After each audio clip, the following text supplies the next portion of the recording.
ನಮಸ್ಕಾರ ವಿದ್ಯಾರ್ಥಿಗಳೇ, welcome to our channel. ಈ ವಿಡಿಯೋದಲ್ಲಿ DMLT 2ನೇ ವರ್ಷ, DOTAT 2ನೇ ವರ್ಷ ಮತ್ತು DDT 2ನೇ ವರ್ಷದಲ್ಲಿ ಓದುತ್ತಿರುವಂತಹ ವಿದ್ಯಾರ್ಥಿಗಳಿಗೆ ಬಯೋಕೆಮಿಸ್ಟ್ರಿಯಿಂದ ಕ್ಲಾಸಿಫಿಕೇಶನ್ ಆಫ್ ಪ್ರೋಟೀನ್ಸ್ ಈ ಟಾಪಿಕ್ನ ಬಗ್ಗೆ ಡಿಸ್ಕಷನ್ ಮಾಡಲಿದ್ದೇನೆ. ವಿಡಿಯೋ ಇಷ್ಟ ಅನಿಸಿದ್ರೆ ಒಂದು ಲೈಕನ್ನು ಕೂಡ ಮಾಡಿಕೊಳ್ಳಿ. ಜೊತೆಗೆ ನಿಮಗೆ ಬೇರೆ ಬೇರೆ ಟಾಪಿಕ್ಗಳು ಬೇಕು ಅಂದರೂ ಕೂಡ ನಮ್ಮ ಚಾನಲ್ನ ಪ್ಲೇಲಿಸ್ಟ್ಗೆ ಹೋಗಿ ನೀವು ನೋಡಿಕೊಳ್ಳಬಹುದು. Classification of proteins. Classification of protein based on the following 3 criteria. 3 criteria ಮೇಲೆ ನಾವೇನ್ ಮಾಡಿದೀವಿ, ಕ್ಲಾಸಿಫಿಕೇಶನ್ ಮಾಡ್ಕೊಂಡಿದ್ದೀವಿ ಪ್ರೋಟೀನ್ ಅನ್ನ. ಸೊ ಒಂದನೇದು criteria classification based on the ಸ್ಟ್ರಕ್ಚರ್ದ ಆಧಾರದ ಮೇಲೆ, classification based on the composition ಆಧಾರದ ಮೇಲೆ, ಮತ್ತು ಮೂರನೇದು based on the classification of function of the proteins. 3 basis ಮೇಲೆ ನಾವು ಇವುಗಳನ್ನ ಏನ್ ಮಾಡಿದ್ವಿ, ಕ್ಲಾಸಿಫಿಕೇಶನ್ ಮಾಡ್ಕೊಂಡಿದ್ದೀವಿ ಪ್ರೋಟೀನ್ ಅನ್ನ. ಸೊ ಒಂದೇದು classification of protein based on the ಸ್ಟ್ರಕ್ಚರ್ದ ಒಂದು ಕ್ಲಾಸಿಫಿಕೇಶನ್ ಇದೆ. ನಾವು ಫರ್ದರ್ ಕ್ಲಾಸಿಫಿಕೇಶನ್ ಮಾಡ್ಕೊಂಡಿದ್ದೇವೆ ಫೈಬ್ರಸ್ ಪ್ರೋಟೀನ್, ಗ್ಲೋಬುಲಾರ್ ಪ್ರೋಟೀನ್ ಮತ್ತೆ ಇಂಟರ್ಮೀಡಿಯೇಟ್ ಪ್ರೋಟೀನ್ ಆಗಿ ಮತ್ತೆ ನಾವು ಏನ್ ಮಾಡಿದೀವಿ, 3 ಸಬ್ ಕ್ಲಾಸ್ಗಳನ್ನಾಗಿ ಮಾಡ್ಕೊಂಡಿದ್ದೀವಿ. ಸೊ ಫೈಬ್ರಸ್ ಪ್ರೋಟೀನ್ ಅಂದ್ರೆ ಏನು, they are a linear long fibrous in shape. ಇವು ತುಂಬಾ ಉದ್ದ ಇರ್ತವೆ, ಜೊತೆಗೆ ಲೀನಿಯರ್ ಇನ್ ಶೇಪ್ ಅಂದ್ರೆ ತುಂಬಾ ಉದ್ದ ಇರುವಂತ ಎಳೆಯಾಗಿರುವಂತದ್ದು ಮತ್ತೆ ಲಾಂಗ್ ಇರುವಂತ ಒಂದು ಶೇಪ್ ಅನ್ನು ಹೊಂದಿರ್ತವೆ. ಎರಡನೇದು physically fibrous protein very tough and strong. ಇವು ನೋಡ್ಲಿಕ್ಕೆ ಇವು ತುಂಬಾ ಟಫ್ ಅಂಡ್ ಮತ್ತೆ ಸ್ಟ್ರಾಂಗ್ ಇರ್ತವೆ. They are insoluble in water, ನೀರಿನಲ್ಲಿ ಇವು ಕರಗುವುದಿಲ್ಲ. Insoluble in water. Fibrous protein long fibrous, ಇವು ತುಂಬಾ ಉದ್ದನಿರುವಂತಹ ಒಂದು ಫೈಬ್ರಸ್ ತರ ಇರುವಂತಹ ಪ್ರೋಟೀನ್ಗಳು. ಇವುಗಳು ಏನ್ ಮಾಡ್ತವೆ, ಫಂಕ್ಷನ್ಸ್ ಆಫ್ ಪ್ರೋಟೀನ್ ಏನ್ ಎದಕ್ಕೆ ಹೆಲ್ಪ್ ಆಗುತ್ತೆ ಅಂದ್ರೆ perform the structural function in the ಸೆಲ್ಗಳಿಗೆ ಪರ್ಫಾರ್ಮೆನ್ಸ್ ಮಾಡ್ಲಿಕ್ಕೆ, ಸೆಲ್ಗಳು ಕೆಲಸ ಮಾಡ್ಲಿಕ್ಕೆ ಇದು ಸಹಾಯ ಮಾಡ್ತವೆ. ಸೊ ಉದಾಹರಣೆಗೆ ಯಾವೆಲ್ಲ ಒಂದು ಫೈಬ್ರಸ್ ಪ್ರೋಟೀನ್ ಉದಾಹರಣೆ ಅಂದ್ರೆ ಕಾಲೇಜನ್ಗಳು, ಮಯೋಸಿನ್ಗಳು, ಸಿಲ್ಕ್ ಮತ್ತೆ ಕೆರಾಟಿನ್. ಇವುಗಳು ಏನಂತಂದ್ರೆ ಫೈಬ್ರಸ್ ಪ್ರೋಟೀನ್ಗೆ ಉದಾಹರಣೆಗಳು. ಎರಡನೇದು ಗ್ಲೋಬುಲಾರ್ protein. Globular protein also spherical ಹಾಗೂ ಗ್ಲೋಬುಲಾರ್ ಇನ್ ಶೇಪ್. ಇದು ನೋಡ್ಲಿಕ್ಕೆ spherical round in shape, spherical shape ಇರುತ್ತೆ, ಅಥವಾ ಗ್ಲೋಬುಲಾರ್ ಇನ್ ಶೇಪ್ ಇರುತ್ತೆ, ಅಂದ್ರೆ ನಮ್ಮ ಭೂಮಿಯ ತರ ಆಕಾರದಲ್ಲಿ ಇರುತ್ತೆ. They polypeptide chain tightly headed. ಇವು ತುಂಬಾ ಟೈಟ್ ಆಗಿ ಒಂದಕ್ಕೊಂದು ಒತ್ತೊತ್ತಾಗಿರ್ತವೆ, ಸ್ಪೆರಿಕಲ್ ಶೇಪ್ ಆಗಿರ್ತವೆ. ಸ್ಪೆರಿಕಲ್ ಶೇಪ್ ಒಳಗಡೆ ಪಾಲಿಪೆಪ್ಟೈಡ್ ಚೈನ್ಗಳು ತುಂಬಾ ಟೈಟ್ ಆಗಿ ಒಂದಕ್ಕೊಂದು ಟಚ್ ಏನಿರ್ತವೆ, ಟೈಟ್ ಆಗಿರ್ತವೆ. Physically they are soft and fibrous proteins, softer than fibrous protein. Fibrous protein ಗಿಂತಲೂ ತುಂಬಾ ಸಾಫ್ಟ್ ಆಗಿರ್ತವೆ. They are readily soluble water, ನೀರಿನಲ್ಲಿ ಇವು ಕರಗುತ್ತವೆ. ಇವು ಏನ್ ಕೆಲಸ ಮಾಡ್ತವೆ ಬಾಡಿ ಒಳಗಡೆ ಅಂತಂದ್ರೆ, ದೇ ಎಂಜೈಮ್ ತರ ಕೆಲಸ ಮಾಡ್ಬೋದು, ಆಂಟಿಬಾಡಿ ತರ ಕೆಲಸ ಮಾಡ್ತೇವೆ, ಅಥವಾ ಸಮ್ ಹಾರ್ಮೋನ್ಸ್ ಅನ್ನು ಕೂಡ ಈ ಒಂದು ಪ್ರೋಟೀನ್ಗಳು ಕೆಲಸವನ್ನು ಮಾಡ್ತವೆ. Example insulin, haemoglobin, DNA polymerise, RNA polymerise, ಇವುಗಳು ಏನಂದ್ರೆ ಪ್ರೋಟೀನ್ಗೆ ಉದಾಹರಣೆಗಳು. ಮೂರನೇದು ಇಂಟರ್ಮೀಡಿಯೇಟ್ ಪ್ರೋಟೀನ್. ಇದು ಕೊನೆಯದಾದಂತಹ ಒಂದು ಸ್ಟ್ರಕ್ಚರಲ್ ಫಂಕ್ಷನ್ಸ್ ಆಫ್ ಪ್ರೋಟೀನ್ಗಳು. ಮೂರನೇ sub classification intermediate protein.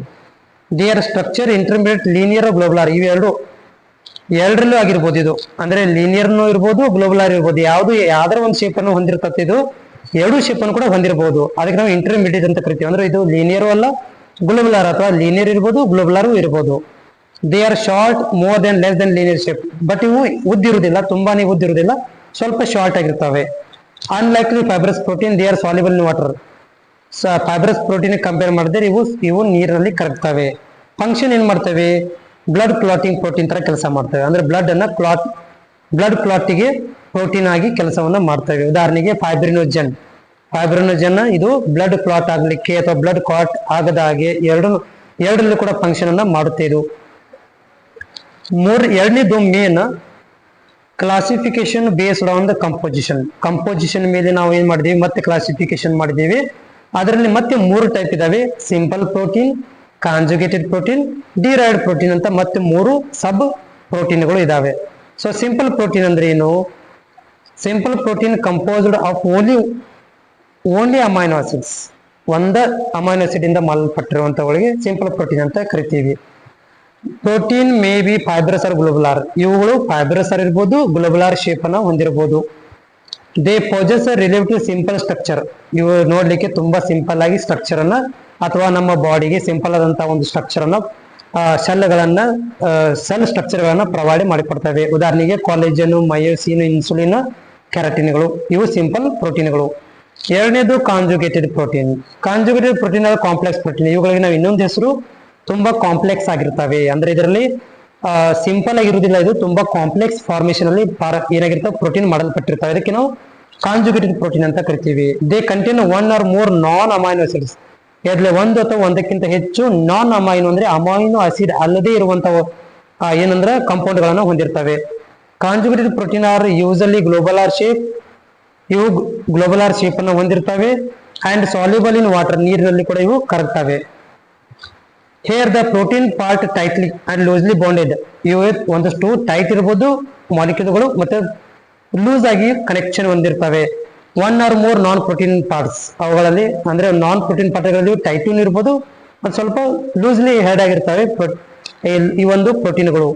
So ಈ ಒಂದು ನಾನ್ ಪ್ರೋಟೀನ್ ಪಾರ್ಟಿಗೆ ನಾವು ಪ್ರಸ್ಥೆಟಿಕ್ ಪ್ರೋಟೀನ್ ಗ್ರೂಪ್ ಅಂತ ಕೂಡ ಕರಿತೀವಿ. ಪ್ರಸ್ಥೆಟಿಕ್ ಗ್ರೂಪ್ ಅಂದ್ರೆ ಯಾವುದು?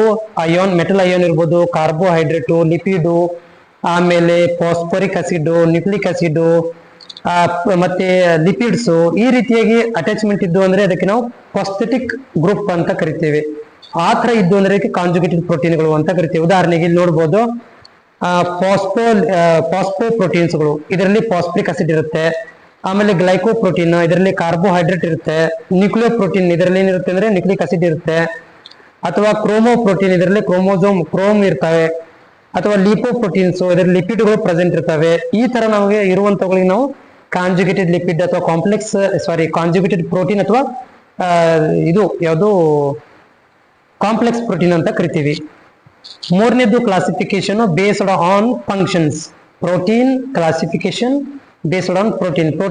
ಫಂಕ್ಷನ್ಸ್ ಮೇಲೆ ನಾವೇನ್ ಮಾಡಿದೀವಿ, ಮತ್ತೆ ಮೂರನೇ ಒಂದು ಕ್ಲಾಸಿಫಿಕೇಶನ್ ಫಂಕ್ಷನ್ ಮೇಲೆ. ಫಂಕ್ಷನ್ ಅಂದ್ರೆ ಯಾವ ರೀತಿಯಾಗಿ, ಒಂದೇದು ಸ್ಟ್ರಕ್ಚರಲ್ ಪ್ರೋಟೀನ್ ಆಗಿ ಮಾಡ್ಬೋದು. ಸ್ಟ್ರಕ್ಚರಲ್ ಪ್ರೋಟೀನ್ ಅಂದ್ರೆ ನಮ್ಮ ಬಾಡಿ ಒಳಗಡೆ ಕನೆಕ್ಟಿವ್ ಟಿಶ್ಯೂ ಬೇರೆ ಇದಾವೆ, ಬೋನ್ ಟಿಶ್ಯೂಗಳು ಬೇರೆ ಇದಾವೆ, ಟೆಂಡನ್ಸ್ಗಳು ಬೇರೆ ಇದಾವೆ, ಕಾರ್ಟಿಲೇಜ್ಗಳು ಬೇರೆ, ಸ್ಕಿನ್ ಬೇರೆ, ಫೀತರು, ನೇಲು, ಹೇರು, ಹಾರ್ನು. ಸೊ ಇವೆಲ್ಲಗಳು ಬೇರೆ ಬೇರೆಯಾಗಿ ಒಂದು ಶೇಪ್ ಅನ್ನು ಹೊಂದಿದ್ದಾವೆ, ಬೇರೆ ಬೇರೆ ಶೆಲ್ಗಳನ್ನು ಹೊಂದಿದ್ದಾವೆ. ಇದಕ್ಕೆಲ್ಲ ಕಾರಣ ಸ್ಟ್ರಕ್ಚರಲ್ ಪ್ರೋಟೀನ್ಗಳೇ ಕಾರಣ. ಸೊ ಉದಾಹರಣೆಗೆ ನೋಡ್ಬೋದು, ಇವು ಇನ್ಸಾಲ್ಯುಬಲ್ ಇನ್ ವಾಟರ್, ನೀರಿನಲ್ಲಿ ಇವು ಕರಗುವುದಿಲ್ಲ. ಇವು ಒಂಥರ ಫೈಬ್ರಸ್ ಪ್ರೋಟೀನ್ ತರ ಕೆಲಸವನ್ನು ಮಾಡ್ತವೆ. ಉದಾಹರಣೆಗೆ ಕಾಲೇಜಿನ್ ಇರ್ಬೋದು, ಕ್ಯಾರಟಿನ್ ಇರ್ಬೋದು, ಇಲಾಸ್ಟಿನ್, ಇವೆಲ್ಲಗಳು ಏನಂತಂದ್ರೆ ನಮ್ಮ ಒಂದು ಸ್ಟ್ರಕ್ಚರ್ ಪ್ರೋಟೀನ್ ಉದಾಹರಣೆಗಳು. ಎರಡನೇದು enzyme they are biological catalyst. ನಮ್ಮ ಬಾಡಿ ಒಳಗಡೆ ಬಯೋಲಾಜಿಕಲ್ ಕೆಟಲಿಸ್ಟ್ ಆಗಿ ಕೆಲಸವನ್ನು ಮಾಡ್ತವೆ ಇಂಜೈಮ್ಗಳು. So they reduce the activation of energy reactants. ಆಮೇಲೆ speed of the metabolic reactions, ನಮ್ಮಲ್ಲಿ ಡೈಜೆಷನ್ ಆಗ್ಲಿಕ್ಕೆ, ಮೆಟಾಬಾಲಿಸಮ್ ಕ್ರಿಯೆ ಆಗ್ಲಿಕ್ಕೆ, ಫುಡ್ ಡೈಜೆಷನ್ ಆಗ್ಲಿಕ್ಕೆ, ಶಕ್ತಿಯಾಗಿ ಕನ್ವರ್ಟ್ ಆಗ್ಲಿಕ್ಕೆ, ಈ ರೀತಿಯಾಗಿ ಏನ್ ಮಾಡ್ತವೆ ಅಂದ್ರೆ ನಮ್ಮ ಬಾಡಿ ಒಳಗಡೆ ಕೆಲಸ ಮಾಡ್ತವೆ ಎಂಜೈಮ್ಗಳು. ಇವುಗಳು ಕೂಡ ಒಂದು ಟೈಪ್ ಆಫ್ ಪ್ರೋಟೀನ್ಗಳು. ಯಾವ ಪ್ರೋಟೀನ್ಗಳು ಅಂದ್ರೆ ಇವು ಗ್ಲೋಬುಲಾರ್ ಕಾಂಜುಗೇಟೆಡ್ ಪ್ರೋಟೀನ್ ತರ ಆಲ್ಮೋಸ್ಟ್ ಹೊಂದಿರ್ತವೆ. ಈ ಉದಾಹರಣೆಗೆ DNA ಪಾಲಿಮರೇಜು, ನೈಟ್ರೋಜಿನೇಸು, ಲೀಪೇಸ್, ಇವೆಲ್ಲ ಉದಾಹರಣೆಗಳು ಎಂಜೈಮ್ಗೆ. Next hormones. They are proteinaceous hormones in the cells. ಹಾರ್ಮೋನ್ಗಳು ನಮ್ಮ ಬಾಡಿ ಒಳಗಡೆ ಇದಾವೆ, ಅದು ಕೂಡ ಒಂದು ಟೈಪ್ ಆಫ್ ಪ್ರೋಟೀನ್. ಇನ್ಸುಲಿನ್ ಆಗಿ ಕೆಲಸ ಮಾಡ್ತದೆ, ಗ್ಲೈಕೋಜನ್ ಆಗಿ ಕೆಲಸವನ್ನ ಮಾಡುವಂತವುಗಳು. ನೆಕ್ಸ್ಟ್ ಟ್ರಾನ್ಸ್ಪೋರ್ಟ್ ಪ್ರೋಟೀನ್ಗಳು. ಟ್ರಾನ್ಸ್ಪೋರ್ಟ್ ಪ್ರೋಟೀನ್ ನಮ್ಮ ಬಾಡಿ ಒಳಗಡೆ ಕೂಡ ಏನಂದ್ರೆ ಮಟೀರಿಯಲ್ಗಳನ್ನ ಎಕ್ಸ್ಚೇಂಜ್ ಮಾಡ್ಲಿಕ್ಕೆ, ಸೆಲ್ದಿಂದ ಇಂಟರ್ನಲ್ ಎಕ್ಸ್ಟರ್ನಲ್ ಸೆಲ್ ಒಳಗಡೆ ವರ್ಗಾವಣೆ ಮಾಡ್ಲಿಕ್ಕೆ, ಏನಪ್ಪಾ ಅಂದ್ರೆ ಫುಡ್ಗಳನ್ನ, ವಾಟರ್ ಇರ್ಬೋದು, ಸೋರ್ಸ್ಗಳನ್ನ ಎಕ್ಸ್ಚೇಂಜ್ ಮಾಡ್ಲಿಕ್ಕೆ ಅಂತಂದ್ರೆ ನಮ್ಗೆ ಒಂದು ಏನ್ ಬೇಕು, ಮಾರ್ಗ ಬೇಕು, ಅದು ಪ್ರೋಟೀನ್ ಮುಖಾಂತರನೇ ಆಗುತ್ತೆ. So they channel in the plasma proteins. Plasma membrane channel ಆಗಿ ಕೂಡ ಕೆಲಸ ಮಾಡುತ್ತೆ. ಆಮೇಲೆ ಬ್ಲಡ್ ಮತ್ತೆ ಲ್ಯಾಂಪ್ ಇಂದ ಅನಿಮಲ್ಸ್, ಇವು ಲ್ಯಾಂಪ್ ಮತ್ತೆ ಬ್ಲಡ್ ಕೂಡ ಪ್ರೆಸೆಂಟ್ ಇರ್ತವೆ. ಇವೇನ್ ಮಾಡ್ತೇವೆ ಅಂದ್ರೆ ಮಟೀರಿಯಲ್ಗಳನ್ನು ಟ್ರಾನ್ಸ್ಪೋರ್ಟ್ ಮಾಡುವಂತ ಕೆಲಸ ಮಾಡ್ತೇವೆ. ಉದಾಹರಣೆಗೆ ಸಿರಮ್, ಅಲ್ಬುಮಿನ್ ನಮ್ಮ ಬ್ಲಡ್ ಅಲ್ಲಿ ಕೂಡ ಇರುತ್ತೆ, ಮತ್ತೆ ಪ್ಲಾಸ್ಮಾ ಮೆಂಬ್ರೇನ್ ಅಲ್ಲಿ ಕೂಡ ಇದು ಹೆಲ್ಪ್ ಮಾಡುತ್ತೆ. ಸೆಲ್ಗಳಿಗೆ ಇದನ್ನ ಮಟೀರಿಯಲ್ಗಳನ್ನ ಎಕ್ಸ್ಚೇಂಜ್ ಮಾಡುವಂತ ಒಂದು ಕೆಲಸವನ್ನ ಮಾಡುತ್ತೆ. ಇದು ಪ್ರೋಟೀನ್ 5 ಮಾರ್ಕ್ಸ್ಗೆ ಕೇಳುವಂತ ಕ್ವಶನ್ಸ್. ಮೇ ಬಿ ಇದು ನಿಮಗೆ ಹೆಲ್ಪ್ಫುಲ್ ಆಗಿದೆ ಅಂತ ಅನ್ಕೊಂಡಿದ್ದೀನಿ. Thank you.